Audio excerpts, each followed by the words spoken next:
Unbelievable. আমি কোনোভাবেই নিজেকে বিশ্বাস করাতে পারছি না।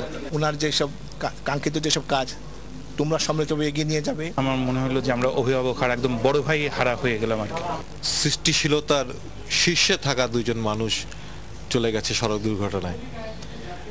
এই কারণে আজকে আমরা অনেকেই উদ্বেলিত।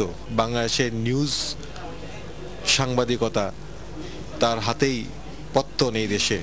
আমি ঢাকা স্টক এক্সচেঞ্জের পক্ষ থেকে শোক জানাই। মিশুক মুনির, তারেক মাসুদ, এদের মৃত্যু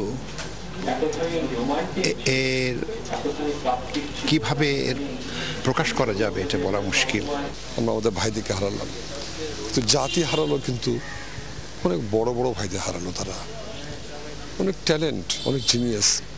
জাতি তাদের কাছে কৃতজ্ঞ।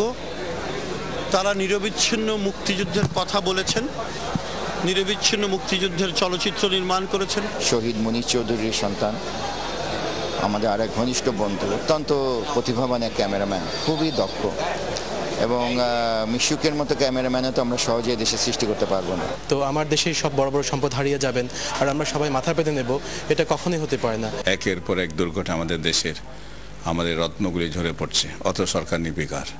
এই ব্যাপারে সরকার, বিশেষ করে বিআরটিএ এবং মিনিস্ট্রি অফ কমিউনিকেশন এর কি ব্যবস্থা নেই সেটা আমরা দেখতে চাই। এই ক্ষতি তো পূরণ হবার নয়, আমরা মর্মাহত ঠিক, কিন্তু তার সাথে অত্যন্ত ক্ষুব্ধ যে আর কত কাল আমাদের এই অস্বাভাবিক মৃত্যুর বোঝা বয়ে বেড়াতে হবে আমাদেরকে। আজকে আমরা তারেক আর মিশুক ভাইকেও হারিয়েছি। আমি জানি না কি লাগবে এই সরকারের তার ঘুম ভাঙতে।